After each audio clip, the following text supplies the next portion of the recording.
Okay, so let us begin today. So yesterday we have been studying that after we completed the requirement gathering phase, the requirement analysis phase is taken up. So after the gathering is complete, the analyst, he will analyze the gathered information in order to understand or to order to get a clear understanding of the exactly the customer requirements. So in order to clearly understand the questions, uh, few questions which are carried out during this analysis which we have discussed yesterday was that the analyst needs to have an answer to what is the problem, why is it important to solve that problem, what are the data which is input to the system, data expected to be output from the system, possible problems which will be faced, possible complexities which will be faced, the different procedures through which the problem will be solved, and if there are any external hardware systems which needs to be interfaced with the software which I am building. So after the analyst has clearly understood the exact customer requirements, he has clearly understood the exact customer requirements, he will proceed to identify and resolve the various problems that he has detected in this gathering of requirements phase. Now, during this requirement analysis, the analyst needs to identify and resolve three main types of problems in the requirements.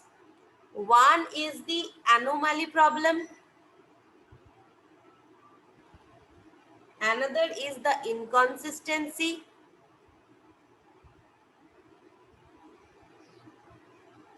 and another is the incompleteness. So these are the three main categories or three main types of problems which the analyst needs to identify and resolve. So one by one, we will study with examples of what these things actually mean with respect when I am talking about software engineering.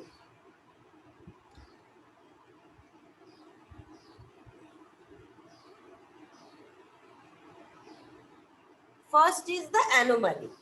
Now, anomaly means any ambiguity.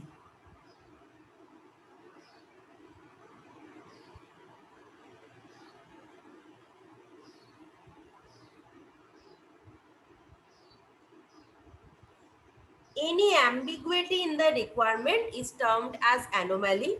Now, when a requirement is anomalous, several interpretations of the requirements are possible.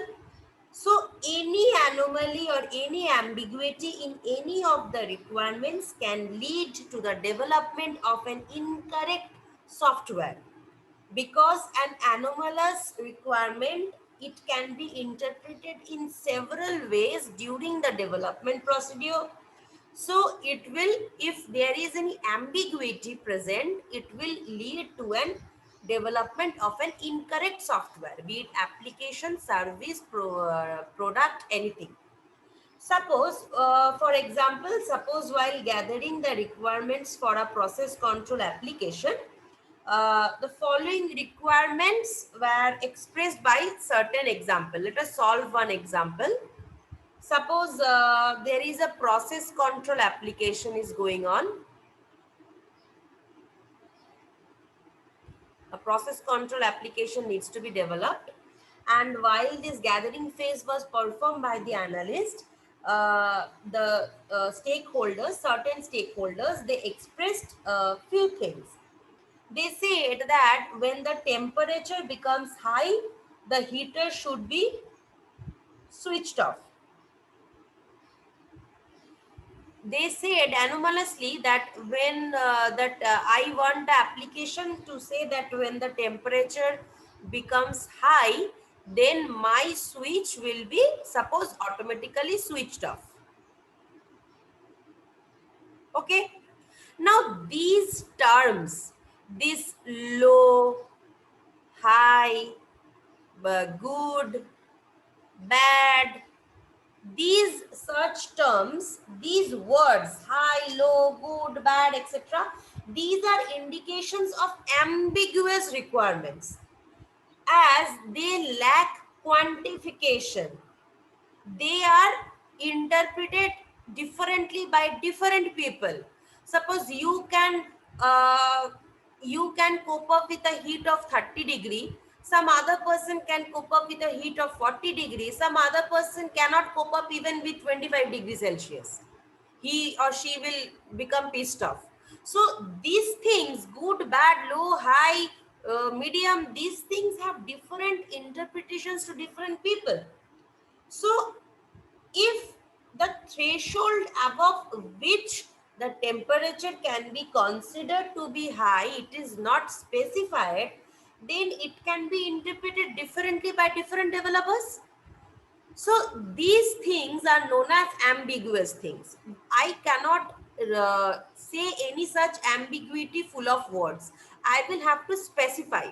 I will have to say that if this inside room temperature goes beyond 40 degree, my alarm will go on. It goes below, if it goes below 10 degree, my alarm will go on. Like this, they will have to quantify their expression. They just cannot say it high, low, good, bad. I want a good application. I want a bad application like this. What do you want? You need to be very precise. You need to be correct. You need to be accurate. You need to be quantified. Okay. Suppose another example, if I am telling you,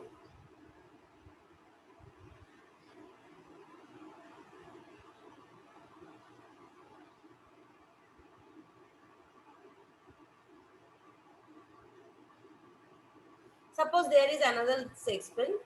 Suppose in this case study, in this case study, suppose one office clerk, he described the requirement as,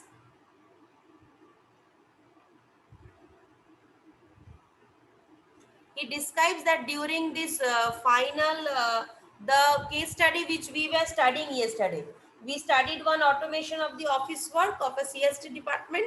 Suppose in that case study, while interviewing the office clerk, he said that I want this application that during the final grade computation, if there is any student who scores a very low grade in a semester, then his parents would need to be informed. Now, again, this is an ambiguous requirement because it lacks well defined criteria as to what can be considered as a low score, what can be considered as a low grade. We need to specify that if the student grades goes beyond 7 or beyond 6.5 GPA, then I will call his parents. So like this, they need to quantify. So this was about the meaning of ambiguous data. We cannot encourage any ambiguous data in our requirement gathering phase. If there is any ambiguous data, it needs to be weed out. Next is the inconsistency. He will have to deal with this problem, inconsistency. Now, two requirements, they are said to be inconsistent if one of the requirements contradicts the other. If suppose one requirement, it contradicts the other requirement, then I will say that the two requirements, they are inconsistent. Suppose, for example, suppose two requirements are collected from two different stakeholders in the same process control application. The example which I was telling about the temperature, suppose in that process control application, two requirements were collected from two different stakeholders. One requirement is expressed that the furnace, it should be switched off when the temperature of the furnace, when the temperature is above 500 degrees Celsius. Fine. And another person telling that when the temperature of the furnace, it rises above 500 degree Celsius. So another person is telling when the temperature is above 500 degrees Celsius, then the water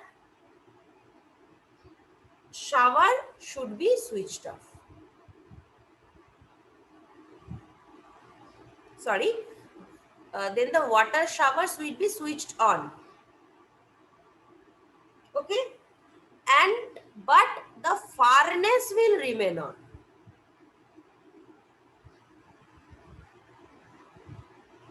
So one person is telling that when the temperature is about 500 degrees Celsius, furnace will be switched off.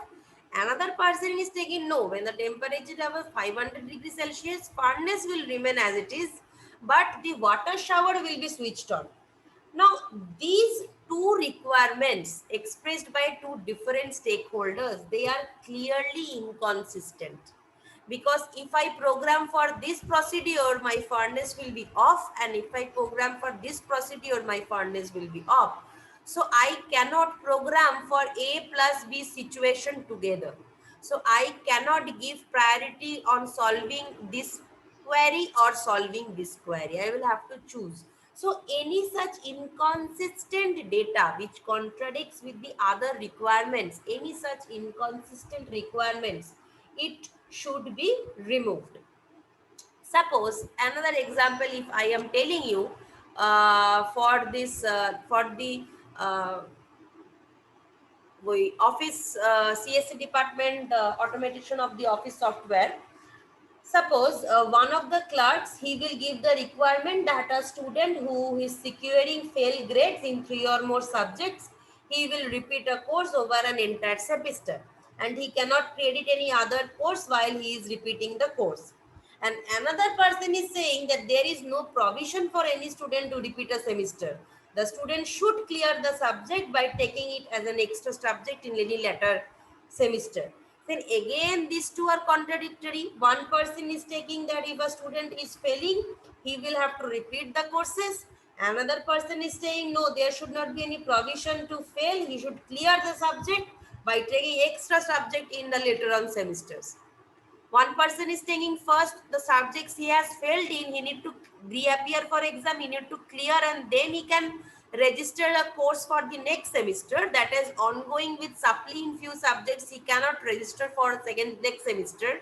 But the other person is saying no, he can register for the next semester provided he will clear these subjects which he or she has failed in this ongoing semester. So again, these two requirements are contradictory to each other. So these are the example of inconsistent requirements which need to be weed out or cancel out. Next is incompleteness.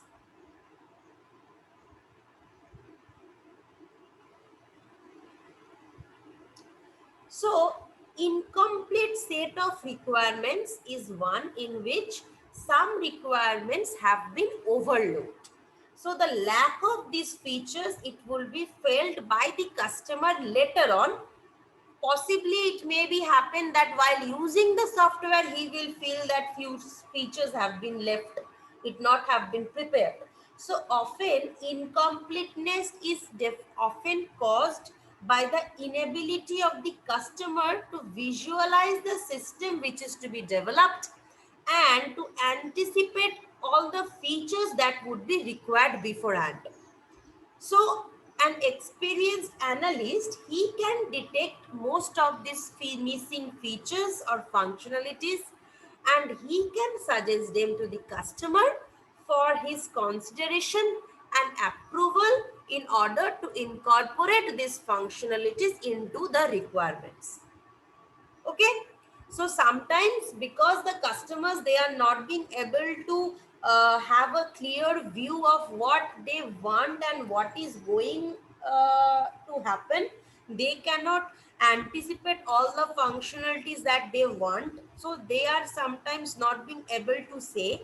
So it is the job of the analyst. Since he or she is an expert, he and she will suggest these functionalities to the customer, and if they agree, then they will be incorporating this into the requirements. Suppose for example, in this CSC department, office work automation software, suppose one of the clerk expressed that if a student secures a grade point average of less than 6, then the parents of the students must be intimated that through a postal letter or through a mail that his performance is not good.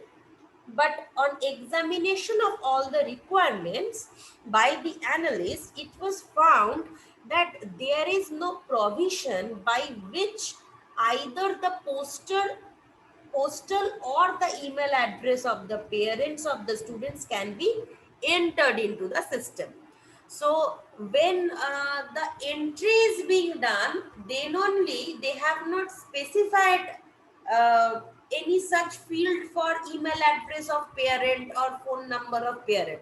But while telling the analyst that what they want, they are telling that they want automatic mail to be given to those parents mail id uh, whose children's GPA is less than 6. Okay, so this feature would allow, so these they will suggest, this analyst will suggest the department that this is an incomplete database. For this feature to be incorporated, we need to attach one more field. We need to give incorporate one more field, that is guardian's mail id. So after we incorporate this, then we will be allowed that to enter the email id and the postal address of the parent. It was missing, and thereby your requirement was incomplete. But if I do this thing, your requirement will be complete, it can be completed. So they will suggest, and if they accept that yes, you should enter these two fields so that our requirement can be satisfied, then fine, the analyst will tell to the development team that this field should also be there in the application while they are developing the software, and they will work accordingly. Okay, suppose for the process control application example which I was discussing.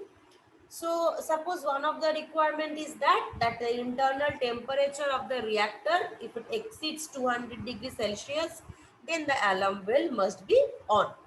But on examination of the requirements, it was found that there is no provision for setting the alarm bell after the temperature has been brought down in any of the requirements. So again, this is an incomplete data. So the analyst will again suggest that fine, I will incorporate this feature, but after my temperature has gone below 200, then the alarm should be then off. Do you want this feature to be included? If they say yes, yes, I want this feature to be included, then fine, they will go with that software. So various incomplete situations where the analyst feels that these situations or these scenarios are incomplete, in order to process the requirement that the customer is demanding, they will suggest that these are the fields by incorporating which I can remove the incompleteness in your requirements. So if you want me to proceed, well, fine. If you do not want me to proceed, that's okay. Okay. So the question that lies, that when I am saying that it is the responsibility of the analyst to weed out all these kinds of problems. So the question that arises is, can an analyst detect all the problems that is existing in the gathered requirements? The answer is no, obviously. So many of the inconsistencies, anomalies, incompleteness, they are detected effortlessly, while some other, they require a more focused study on the specific requirements. So a few problems in the requirements can be very much subtle, and it can even escape the most experienced eyes also. So many of these subtle problems which is detected, so those are detected in a later phase, and those can be detected using a formal method. So once a system has been formally specified, then it can be systematically or even automatically analyzed to remove all the problems from the specification. So the analyst, he tries to eliminate the problems with his expertise, most of the problems, but also there are some problems which still exist and which will be eliminated once the software is in use. So until and unless the software is in use, it is a bit difficult for the yeah, it is a bit difficult for the analyst to weed out all the problems, but yes, majority of the problems he will be able to weed out. Okay, so this is entirely about the closure of the requirement gathering and requirement analysis phase. That is the first phase, requirement gathering and analysis phase. This is the entire picture. So were you guys able to get the picture about how this process flow is going on? Yes or no?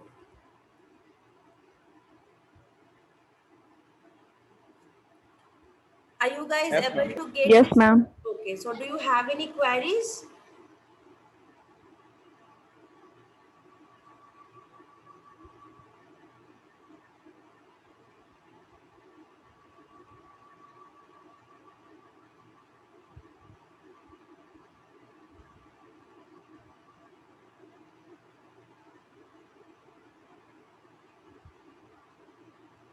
Okay.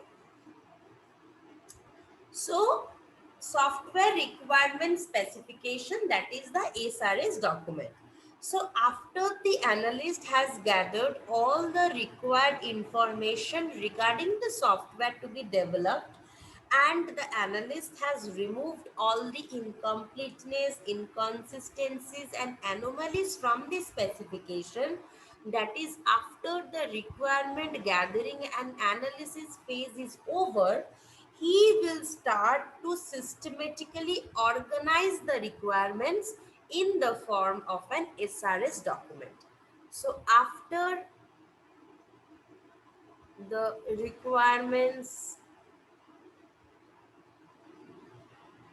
gathering plus analysis phase is over, the analyst, he will start.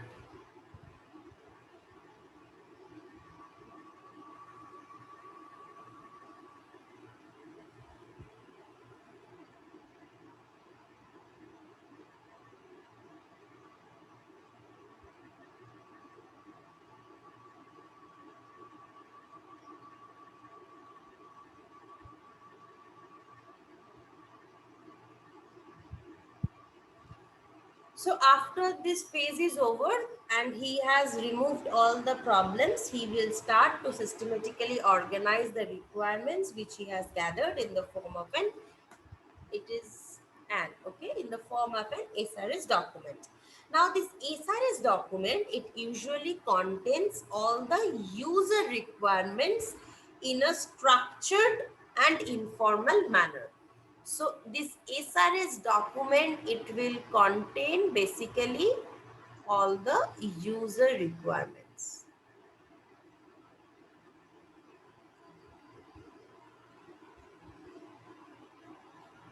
Structured manner. Okay, in a structured manner, it will contain all the user requirements.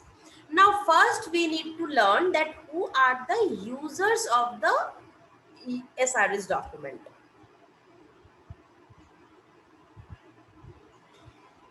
uh, and one thing just I forgot to mention, that among all the documents that are produced during a software development life cycle, SRS document, which you have already learned, is probably the most important document and is the toughest to write.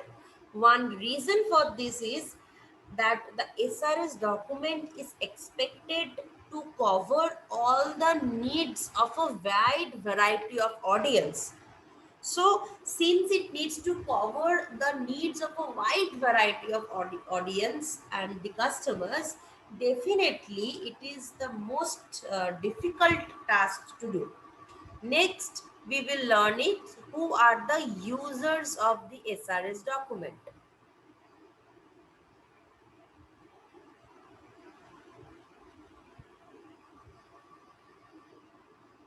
Okay.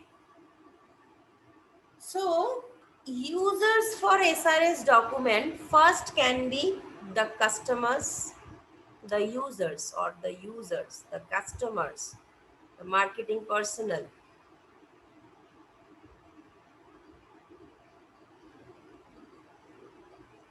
Okay.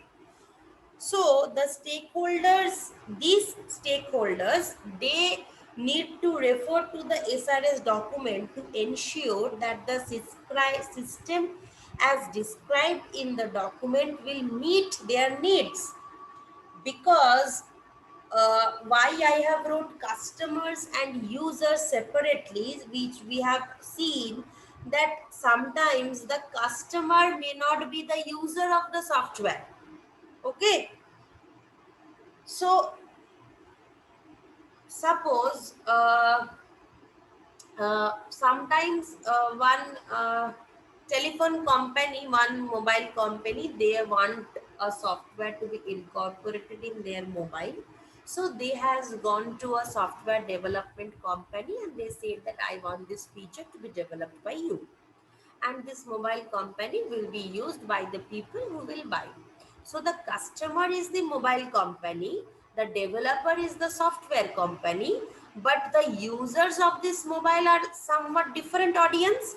So sometimes, since the customers and the users of the software always are not the same, so I have written these things deliberately: customer, user, and market personnel. And why I have written marketing personnel? Because for products, when the marketing needs to be done, then the marketing personnel also need to understand the requirements that they can explain to the customers. In order to make a strong marketing, I need to explain to the customers, to the users. So in order to do that, definitely I would like to understand the SRS document. So these are one section of users of the SRS document. Another section of user of the SRS document is the software developers. Now, the software developers, they will refer to the SRS document to make sure that they are developing exactly what is required by the customer. Customer will see that the system as described is the document is as per my need. Software developer will see that I am developing something which is required exactly by the customer. Then is the test engineers.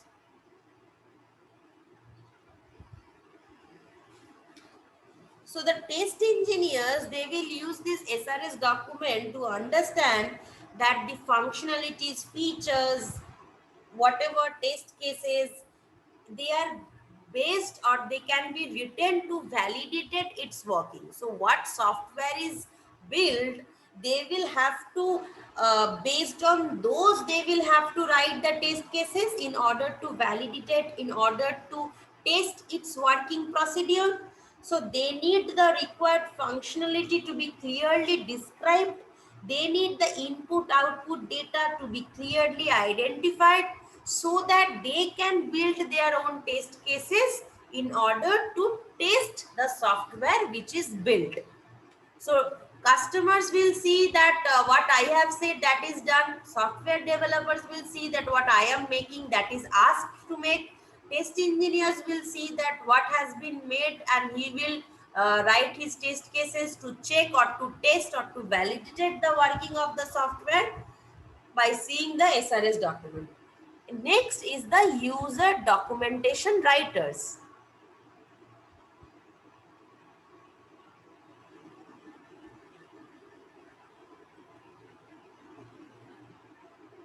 Okay, first I will just 1 minute. I will just share the attendance.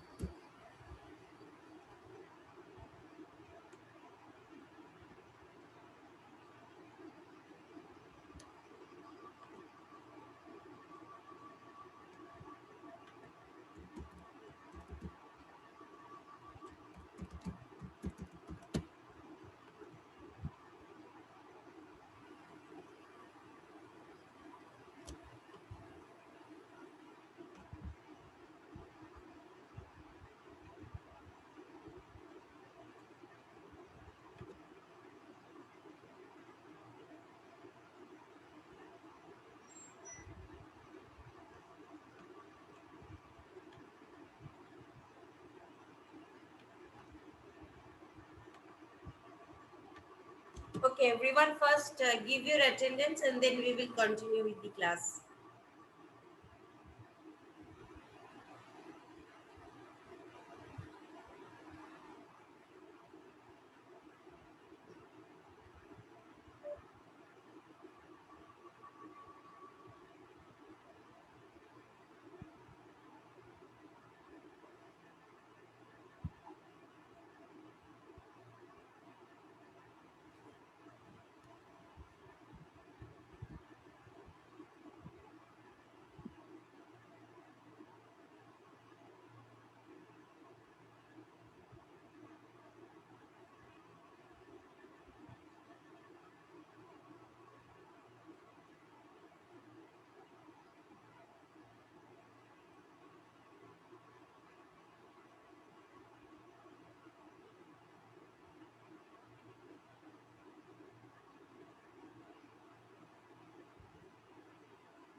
Okay, so is there anyone who has not been able to give the attendance? Is there anyone who has not been able to give the attendance? Okay, so I will stop the share.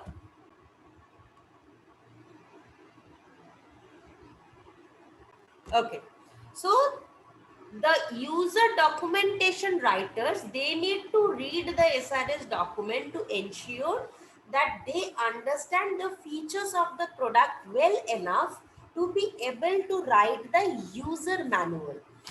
So in order to write the user manual, they also need to understand that what is exactly the functionalities of the product which is being developed or which is developed. So they also need to understand the SRS document very clearly. Next is the project managers.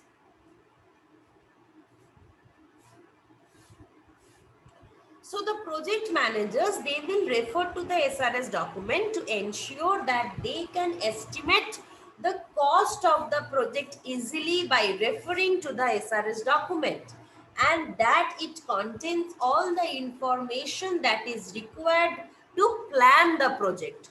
So the project managers will try to estimate the cost for making this project much before this project is being started, just by looking at the SRS document. So they also need to gather all the information which is required to plan for the project strategically. And next is the maintenance engineers.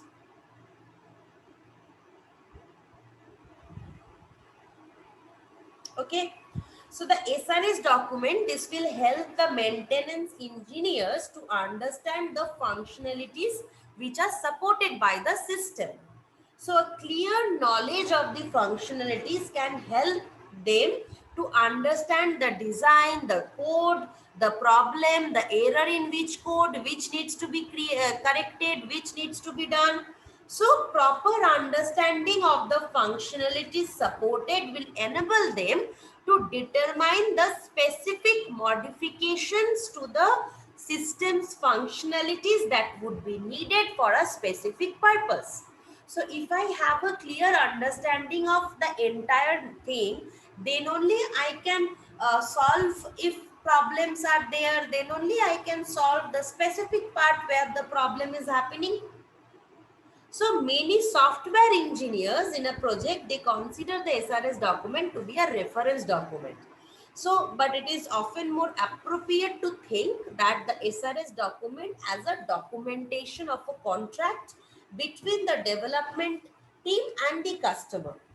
So SRS document in future, it can also be used as a contract between the two. It can be used as a paper to resolve any disagreements between the developer and the customer that can arise in the future. So it can, this SRS document, it can be used as a contract between the two. It can be used as a legal document in order to settle the disputes between the customer and the developer in the court of law. So once the customer agrees to the SRS document, the development team, they will proceed to develop the software and ensure that it will confirm all the requirements that are mentioned in the SRS document. So these are the section of the people who for different purposes, they use the SRS documents.